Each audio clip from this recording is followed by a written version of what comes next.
Graças a paz, meus irmãos. Tem um restinho de voz ainda, né? Para gastar. Atos capítulo 11. Atos capítulo 11.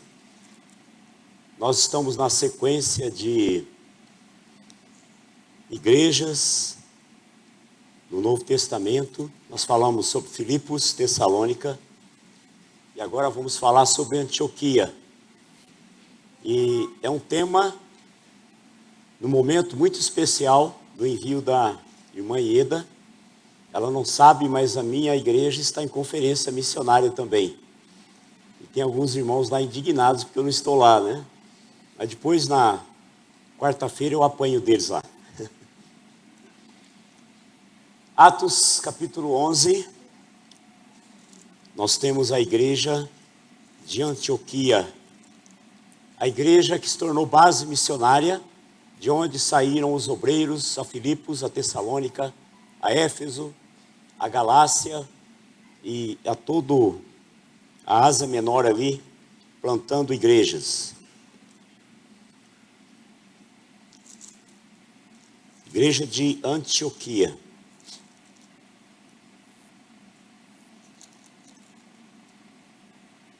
Começando aqui com o versículo 19. Atos capítulo 11, o versículo 19. Então, há algumas práticas missiológicas da igreja de Antioquia que são aplicáveis também à igreja dos nossos dias ou à igreja contemporânea.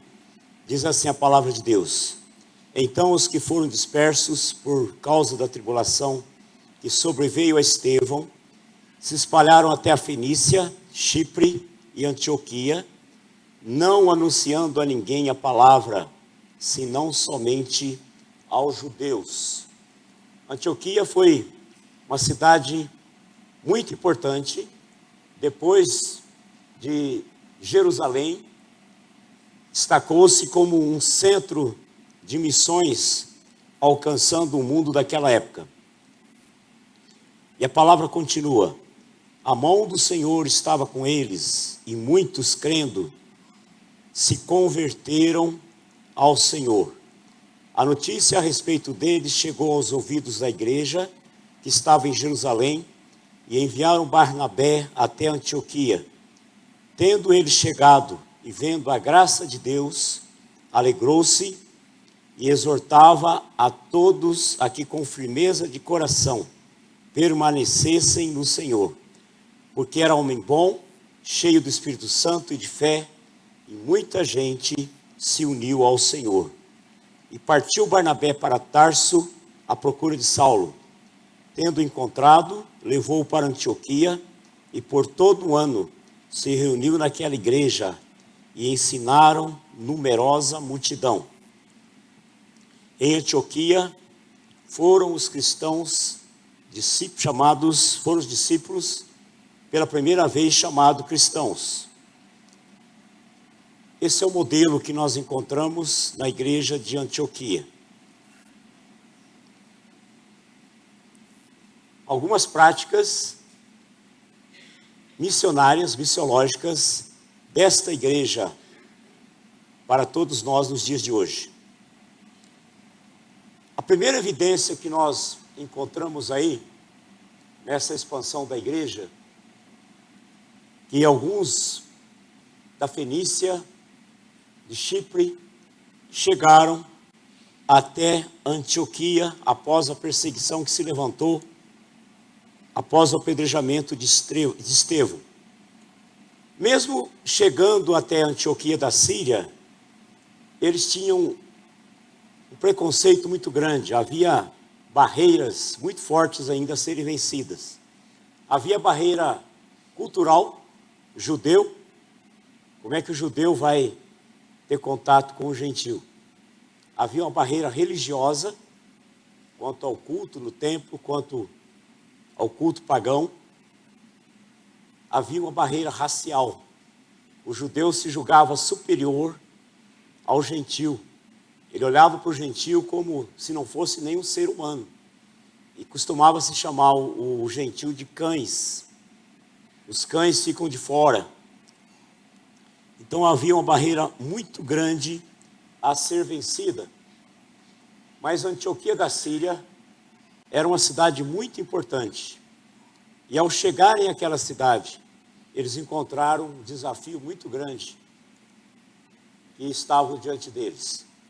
Então, os discípulos na dispersão iam por toda parte, em toda parte que passavam, em todo lugar que chegavam, proclamavam o Evangelho, repetindo aquela frase que mencionei hoje pela manhã. Presença cristã é sinônimo de proclamação cristã. Ou seja, aonde há um crente, deve haver a pregação do Evangelho. Não importa aonde seja. Começa dentro de casa, começa com a família. Nosso primeiro campo missionário é dentro do nosso lar. Então nós devemos fazer tudo, orar, testemunhar, propagar a palavra, de maneira que nós alcancemos os nossos familiares. Mas não se limita ao nosso lar. Nós temos os vizinhos, nós temos as pessoas com as quais nós nos relacionamos, e temos um alvo, o campo, que é o mundo, até os confins da terra para ser alcançado. Sozinho nós não conseguimos. Por isso que nós estamos reunidos num corpo. Uma parte está aqui, mas a grande parte está espalhada pelo mundo todo. Pessoas que também foram alcançadas e que têm o propósito de levar esse Evangelho até os confins da terra. Aquela barreira que havia muito forte ainda, de não anunciar a ninguém a palavra, senão somente judeus, ela começou a ser quebrada. Aqui no versículo 20 diz assim: alguns deles, alguns da dispersão, os que foram perseguidos e saíram fugindo de Jerusalém, que eram de Chipre e de Cirene, e que foram até Antioquia, falavam também aos gregos, anunciando-lhes o Evangelho do Senhor Jesus Cristo. Eles não se deteram apenas a falar com os judeus, mas eles começaram a falar também com os gregos, começaram a falar com os gentios. Uma barreira muito grande estava sendo quebrada ali em Antioquia. Uma barreira racial, uma barreira étnica, uma barreira religiosa. Algumas vezes nós temos esse preconceito ainda. Nós temos certa dificuldade de enxergar certo tipo de pessoas como alvo do Evangelho. Eu estava numa igreja recentemente, uma conferência missionária como essa, e entrou um rapaz com uma aparência não convencional.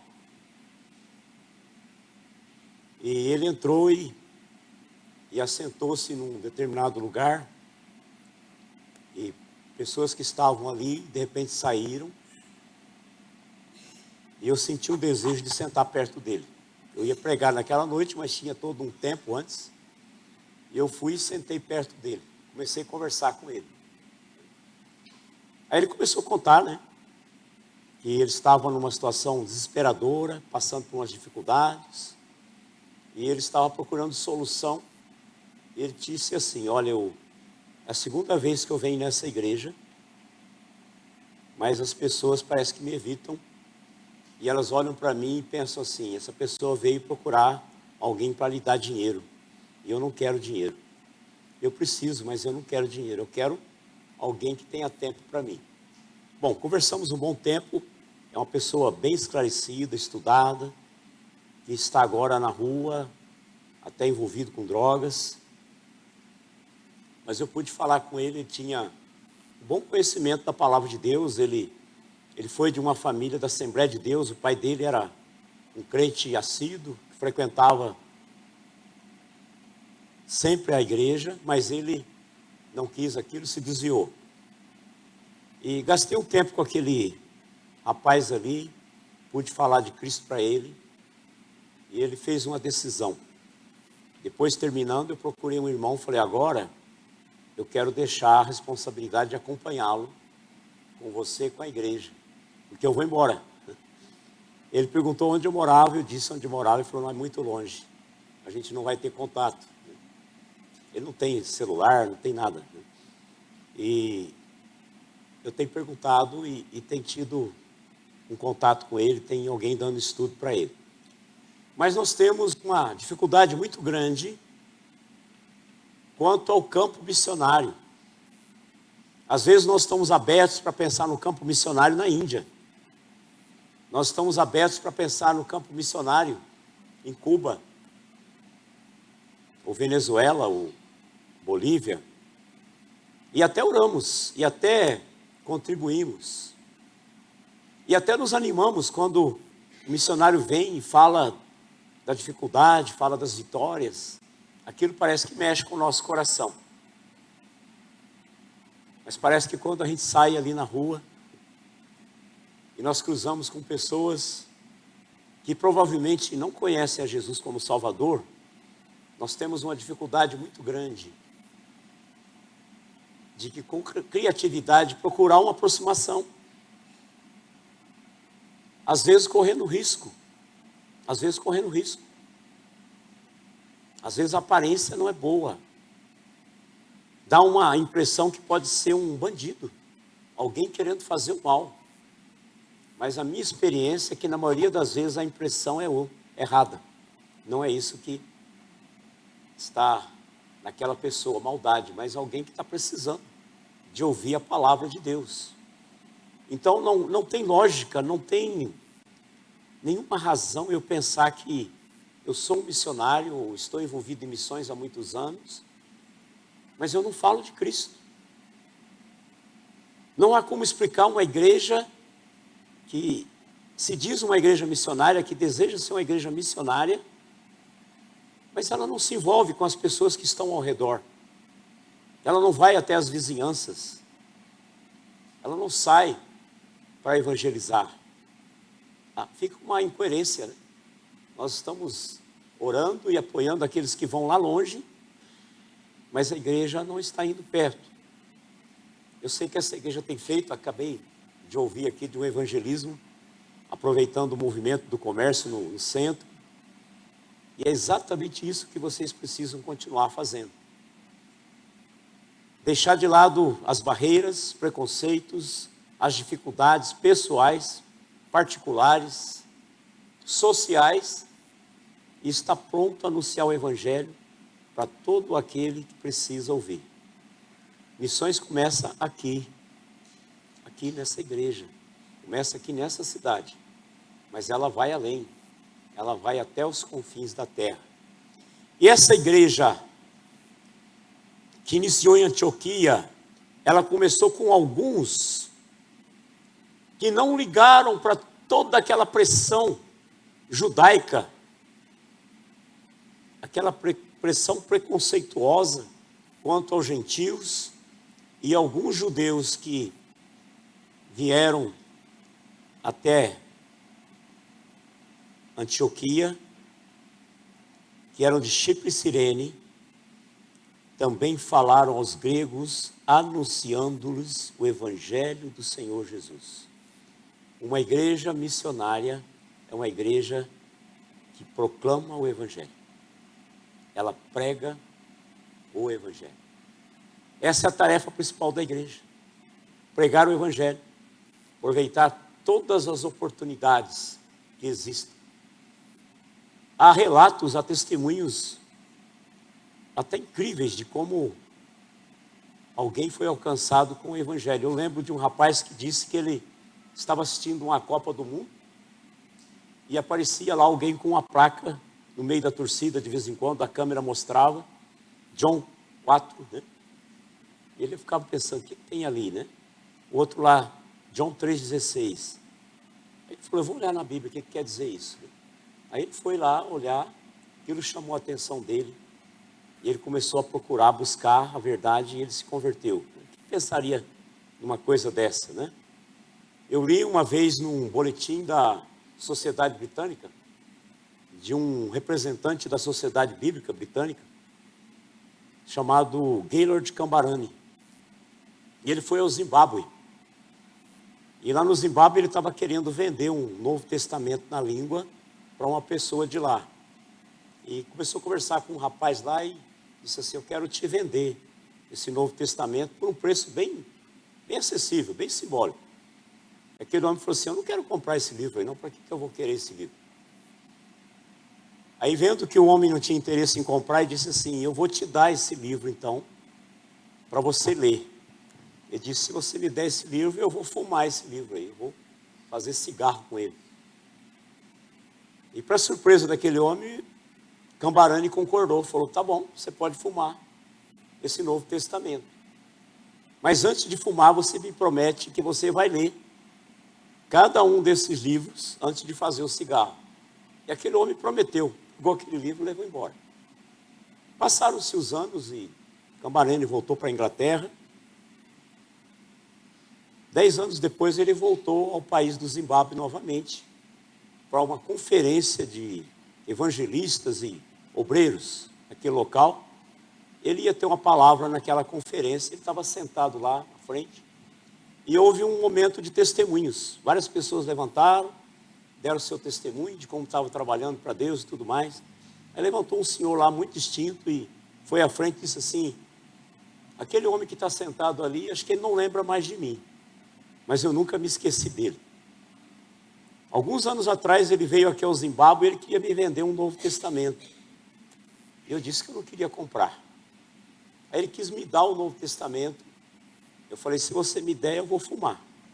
Para minha surpresa, ele falou: pode fumar. Mas antes de fumar, você vai ler.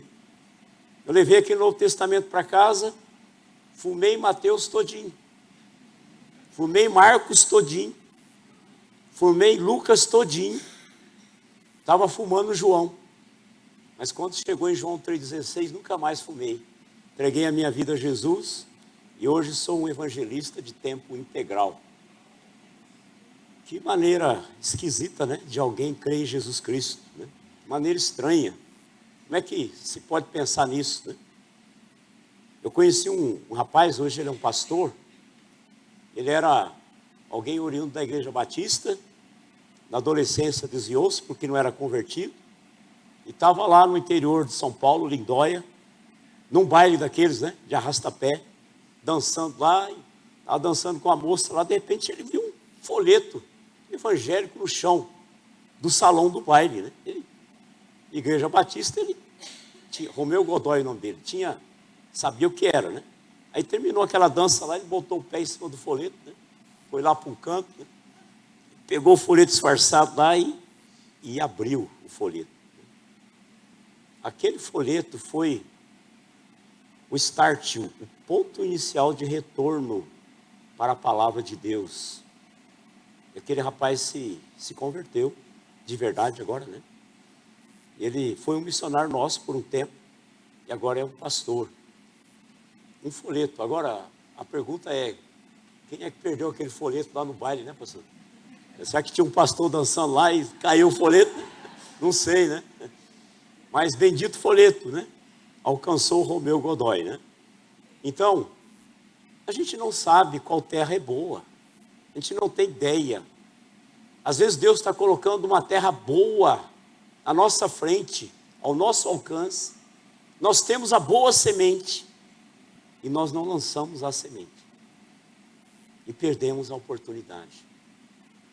Nós não podemos ser omissos quanto a isso, né? É a grande comissão, não a grande omissão. Nós precisamos fazer como eles, quebrar as barreiras e anunciar o evangelho a qualquer pessoa, sem distinção. Anunciar a palavra de Deus. É isso que nós precisamos. Anunciar o evangelho do Senhor Jesus Cristo. E Deus agiu. Quando você se dispõe a falar, Deus está pronto para agir, está esperando apenas você dar um primeiro passo. E aqui diz que a mão do Senhor estava com eles. A mão do Senhor estava com eles. Deus estava agindo através da vida deles, fazendo com que aquela palavra prosperasse, frutificasse. A mão do Senhor estava com eles e muitos crendo se converteram ao Senhor. Talvez havia uma ideia assim, não, o gentio, o grego é pagão, ele está envolvido com toda a mitologia, ele crê em muitos deuses, ele tem um coração muito duro. Às vezes o coração duro é o nosso. O coração duro é o do crente, que sabe que deve falar, mas não fala. Deus tem muitos filhos mudos, que nunca falam da fé que tem. Não diz para outro aquilo que foi o acontecimento mais importante na sua vida. Perde a oportunidade. Nós temos um missionário na igreja, ele é piloto. Ele é piloto de helicóptero da Novas Tribos, Bruno Siqueira. Ele deu um testemunho na frente um dia, disse assim, olha, eu vou contar isso aqui, para mim é vergonha. Ele é de Minas, uma cidade chamada Ouro Fino, Minas Gerais, sul de Minas. E ele esteve lá visitando a mãe dele, e a mãe disse para ele assim, olha, você está com tempo aqui? Vamos até a casa da nossa prima, visitá-la, que ela falou que queria te ver. Aí ele não ficou nada animado, né? Pensou assim, vixe, aquela prima lá é católica, né? Ela é muito diferente, eu não quero fazer uma visita assim. Mas ele foi com o coração fechado, pensando assim, eu vou lá e vou falar só o necessário, não vou dar continuidade nas conversas, para a gente ficar o menos tempo possível lá e vir embora. Eu vim aqui para ver minha mãe, não minha prima. E foram lá. E ele fez exatamente isso, né? Respondeu só o que foi perguntado, cortou as conversas e eles vieram embora. Aí voltou para Nápoles. 3 meses depois, a mãe dele faz uma ligação e diz assim, Bruno, lembra da nossa prima que nós visitamos há 3 meses atrás? Lembro. Morreu hoje de manhã. Aí disse que o Bruno ficou chocado, pensou assim, que missionário sou eu? Eu estou disposto a ir para Cruzeiro do Sul, pilotar um helicóptero para levar missionário para as aldeias, para pregar o evangelho lá, mas não preguei para minha prima. Aquilo mexeu com ele. Não significa que ele tivesse pregado e ela crido, mas ele teria falado. E não ficaria com essa dúvida. Ele teria falado. Ele faria parte dele. A nossa responsabilidade não é converter pessoas. Nós não conseguimos fazer isso. É impossível. Chegou um tempo na minha vida que eu pensei assim, minha mãe vai falecer e ela não vai crer em Jesus Cristo. A gente fazia de tudo. No final a gente usava os filhos, que eram os netos, né, para falar de Jesus para ela. Mas ela era simpática ao evangelho, mas não cria.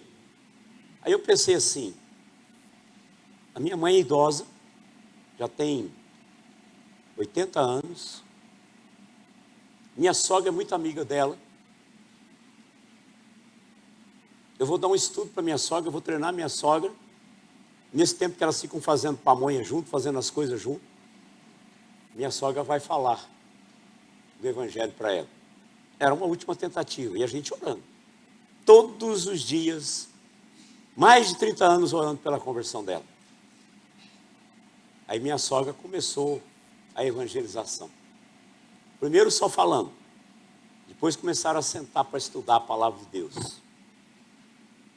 Com 83 anos, minha mãe creu em Jesus Cristo. E os poucos anos que ela viveu como uma crente fiel. Mas foram 30 anos orando por ela.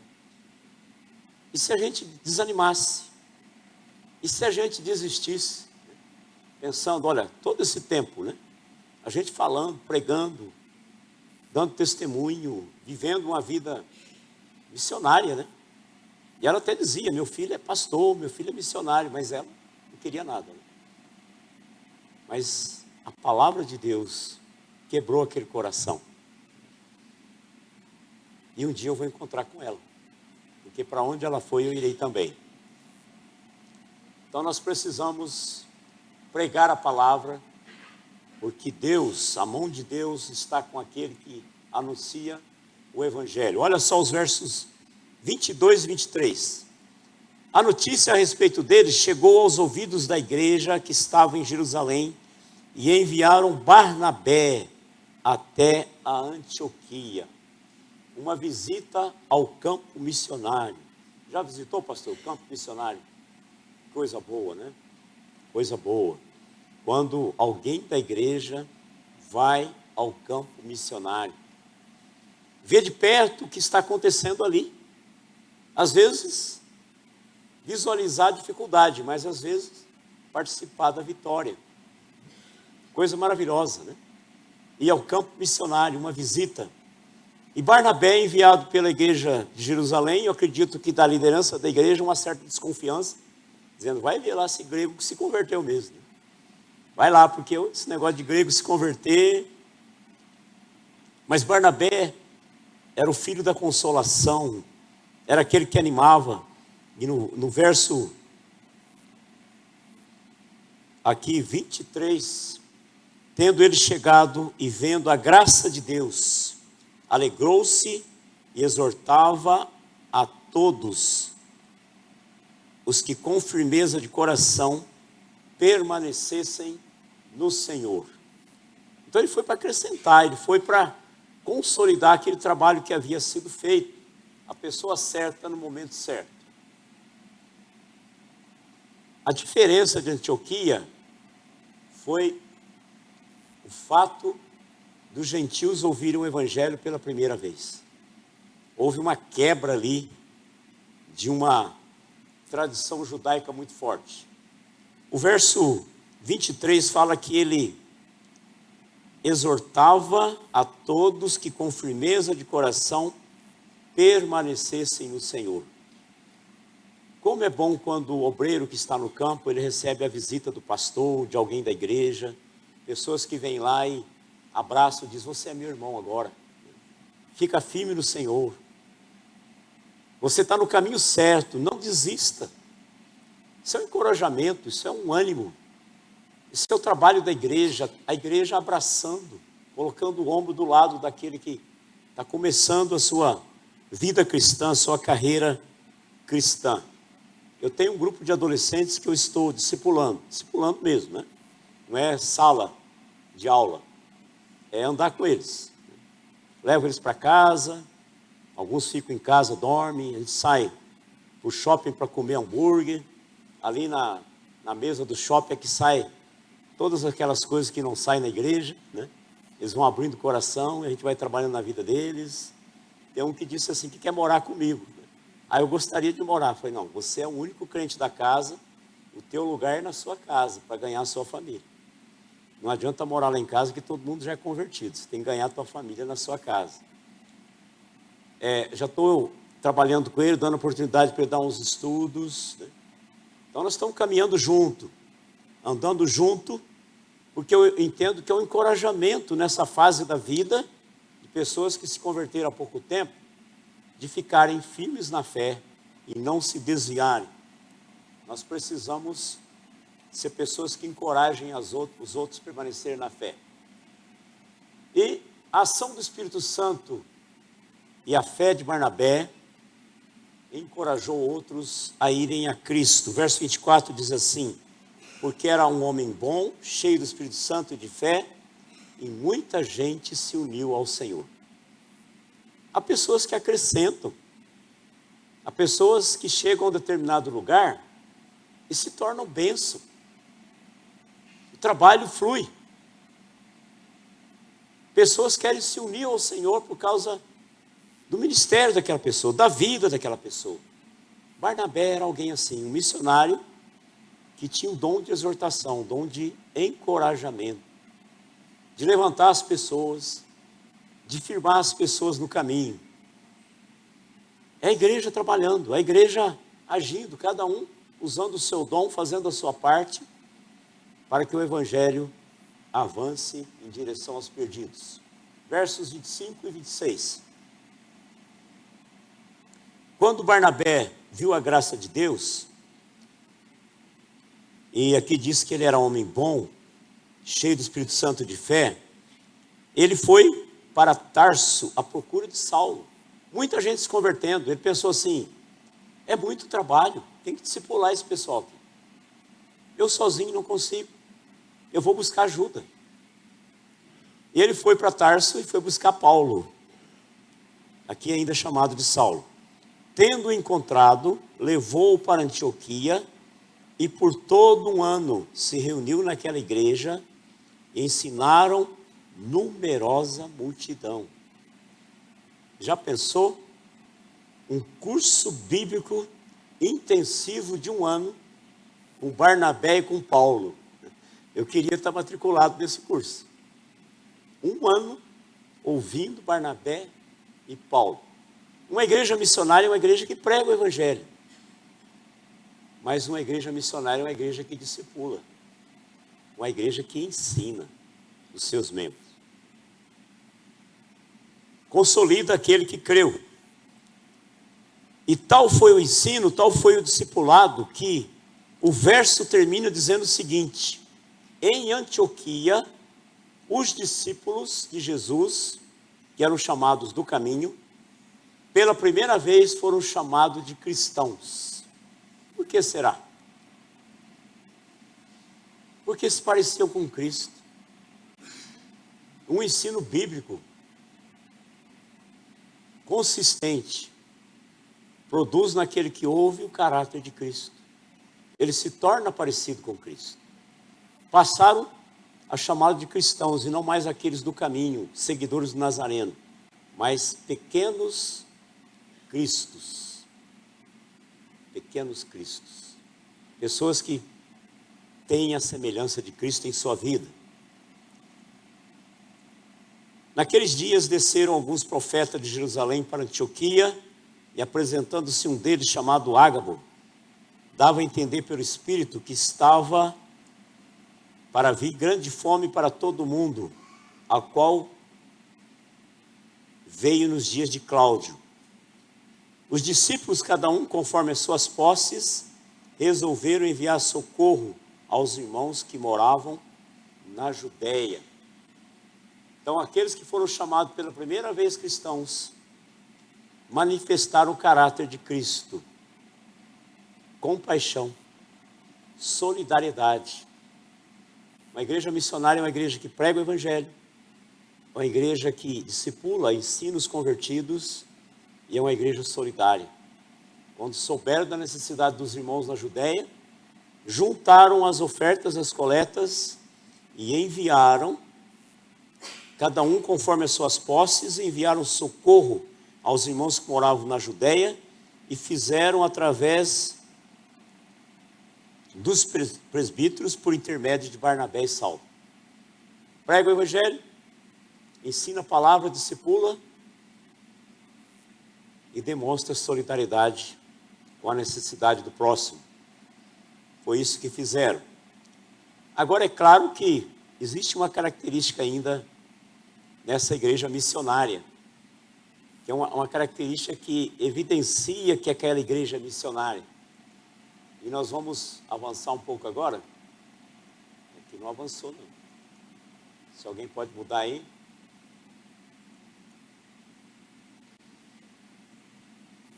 Não passou. Mas pode ir para o capítulo 13.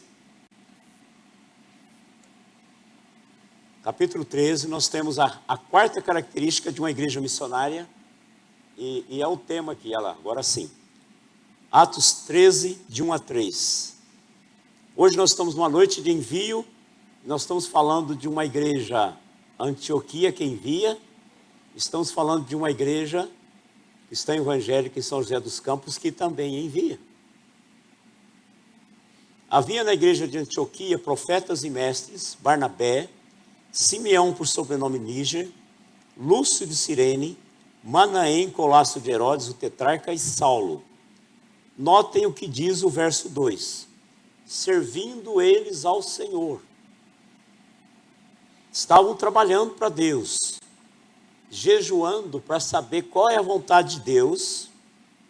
Ouviram o Espírito Santo que disse assim: separai-me agora Barnabé e Saulo. Logo Barnabé e Saulo. A nata da igreja, né? Os melhores da igreja, os mestres. O Espírito Santo que é o melhor, não que é o pior, não. Uma época, quando eu correspondia com candidatos, era reitor do seminário, uma mulher me ligou, né? Naquela época o pessoal ligava, né? Hoje só manda o WhatsApp. Ligou e disse assim: olha, eu queria ver com o senhor se tem um lugar para o meu filho aí, que ele precisa estudar no seminário. Eu disse: depende, né? Qual é a razão, né? Da senhora querer que ele venha para cá, porque era a mãe pedindo pelo filho, não o filho ligando para a gente. Ela disse assim: olha, eu acho que é a vontade de Deus ele fazer um seminário. Oh, que coisa boa, minha irmã. E por que a irmã chegou a essa conclusão que é a vontade de Deus em fazer um seminário? Ah, nada dá certo com ele. Não consegue namorar, não consegue trabalho, não passa em vestibular. Eu falei para ele: você tem que ir para o seminário. Aí eu tive que, com muita gentileza, né, muita delicadeza, explicar para ela que o seminário não era reformatório, né? Que o seminário precisa de gente que vá dar obreiro no futuro, né? Não alguém que não consegue nada, né? Um desocupado, não, de jeito nenhum. Deus quer o melhor. Deus quer aquele que já está trabalhando. Cada vez que tem conferência missionária na minha igreja, eu tenho discipulado pessoas através dos anos, né? E cada vez que eu monto uma equipe de evangelismo, aí vem um pastor lá, um missionário, prega e pronto, lá vai o evangelista para a obra missionária, né? Amém, graças a Deus. Mas vamos começar o trabalho de novo, né? Está tendo conferência missionária lá agora. Pastor Pedro está lá pregando. Alguns outros vão querer ir para o campo missionário, né? Amém, graças a Deus, né? Alguns desses foram meus filhos, né? Não dá para dizer assim, né? Eis-me aqui, envia o meu irmão, né? Tem que ser envia a mim ou envia meu filho. Então, servindo, jejuando, disse o Espírito Santo: separai-me agora Barnabé e Saulo. Quem é que separa? O Espírito Santo. Como é que ele concretiza? Através da igreja. O corpo reconhece o chamado no vocacionado. Ouve a voz do Espírito Santo e separa aqueles para a obra que ele tem chamado. E eles continuaram jejuando e orando. Então, jejuando e orando, impondo sobre ele as mãos, os despediram. Mesmo que a igreja quisesse, a igreja não poderia segurar Ieda. A igreja não tem esse direito de segurar aqueles que Deus quer que vá. Mas também a igreja não tem direito de enviar aqueles que Deus não quer que vá. E tem isso também. Tem isso também.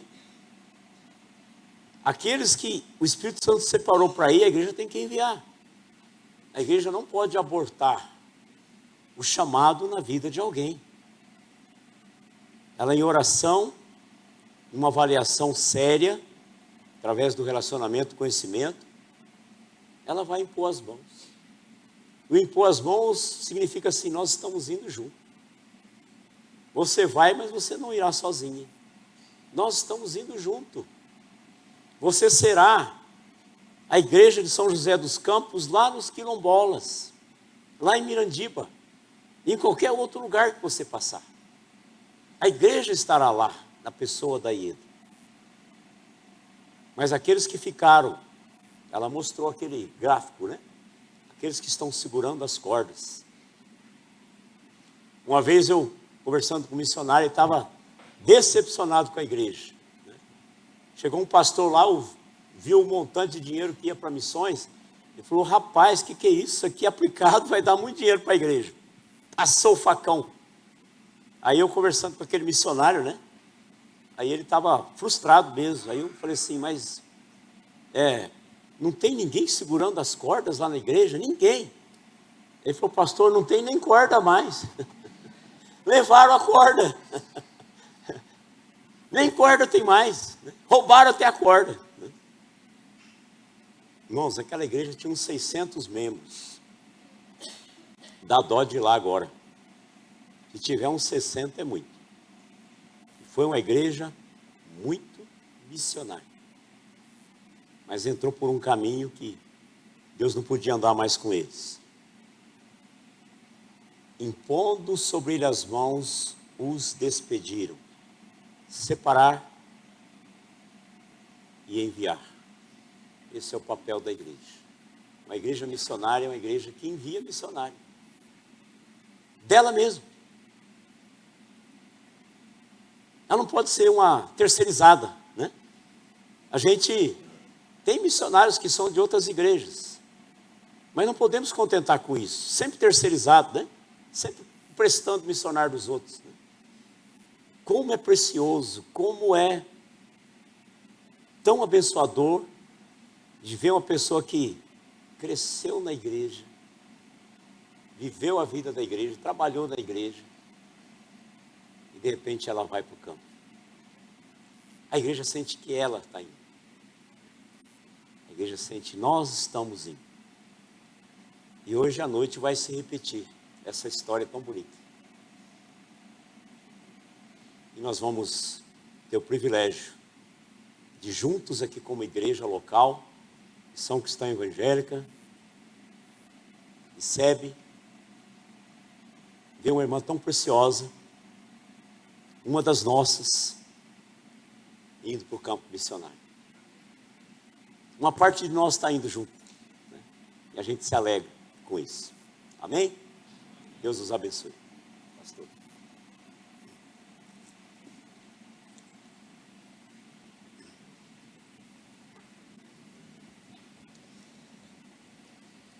Há uns domingos nós temos tido alguma dificuldade com o sinal de internet.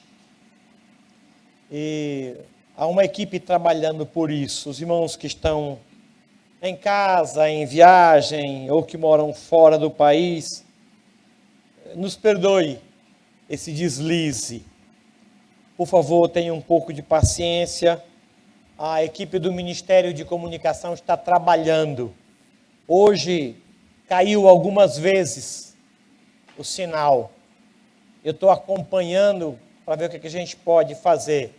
Durante a semana, alguns irmãos vieram trabalhar, tentando ver o que podia ser feito. Então, hoje parece que caiu 2 vezes, tiveram que mudar o link. E nós tivemos, então, que fazer isso com vocês. Obrigado pela paciência dos irmãos. Vamos cantar um cântico, Deus da colheita.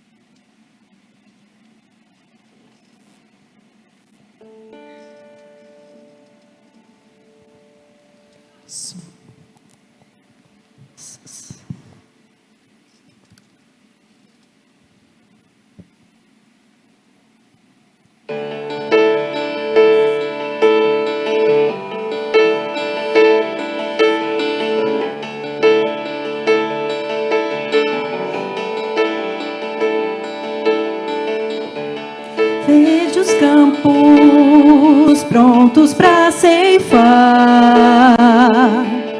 Esta semente foi plantada há tempo atrás. E o coração de muitos, por meio da oração, estão preparados, guiá-los cabe a nós. Deus da colheita, vem me iluminar. Servos precisas, Servo eu serei, enche-me com teu espírito e o coração com amor. Deus da colheita, diz pra onde ir.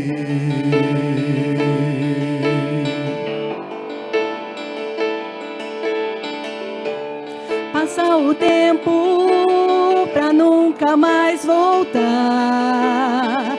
Hoje se foi, não volta. Devemos despertar. Bem pouco tempo nos resta e poucos somos nós.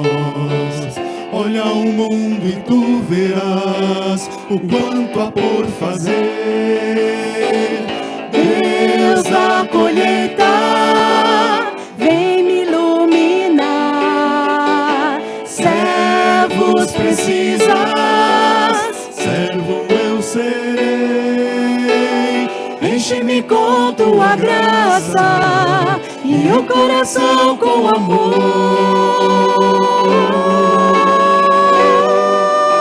Aonde tu me guiares,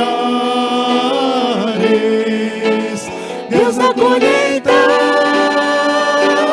Deus da colheita, irei.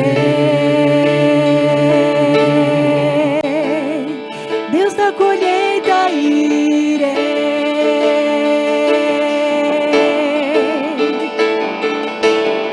Deus da colheita, vem me iluminar. Servos precisas, servo eu serei. enche-me com tua graça e o coração com amor. Aonde tu me guiares,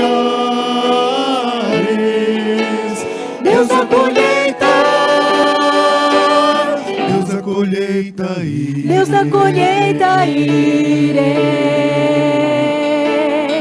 Deus da colheita, irei.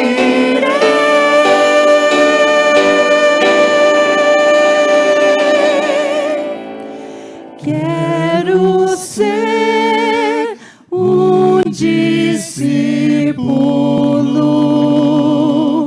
teu.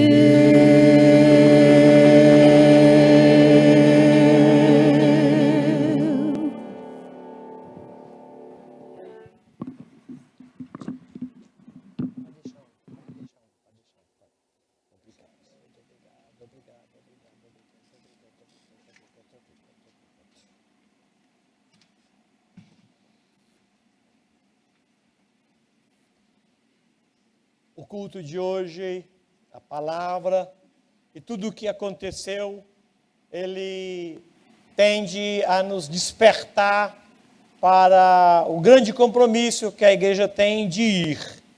Quero convidar aqui à frente, por gentileza, vice-presidente da igreja, presbítero Carlos Guedes, como conselho espiritual, fica comigo. Quero convidar o diácono Paulo Amaral, como junta diaconal e como membro da tesouraria, por gentileza. Quero convidar o presbítero Roberto Vieira, como homem de missões, responsável por todo o trabalho missionário da igreja. Aqui está o homem da oração. Aqui está o homem dos recursos financeiros. E aqui está o homem de missões, que envia e traz informações de lá. Com esses homens aqui, quero chamar a Ieda.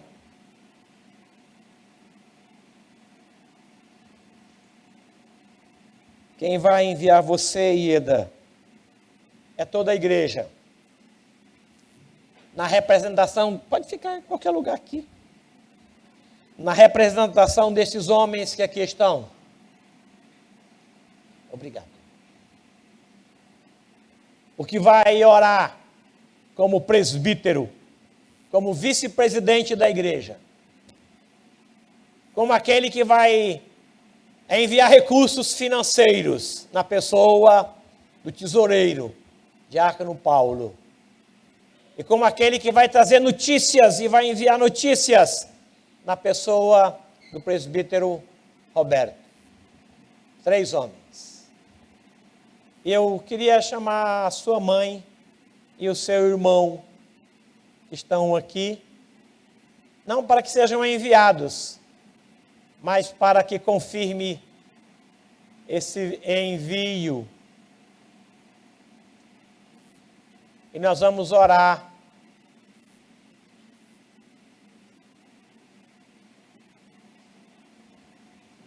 Pode ficar do ladinho dela. A Fortaleza, de onde a Ieda está vindo, é uma linda capital. Eu sou de lá. Perotti concorda comigo? Obrigado. A esposa dele também, do Valdemir também. É um lugar bonito. Lá tem internet, tem televisão, tem praia, tem prédios bonitos, tem shopping, tem lojas, tem gente, muita gente, muita gente, muita gente. Tem Uber, tem táxi, tem ônibus. Sair de um lugar como Fortaleza para um lugar como a famosa Mirandiba, até o nome é bonito. Mirandiba. Quem já tinha ouvido falar em Mirandiba, levanta a mão, antes da Ieda. Quem já tinha ouvido falar em Fortaleza, capital do Ceará, levanta a mão. Essa é a diferença entre Fortaleza e Mirandiba. Só vai para Mirandiba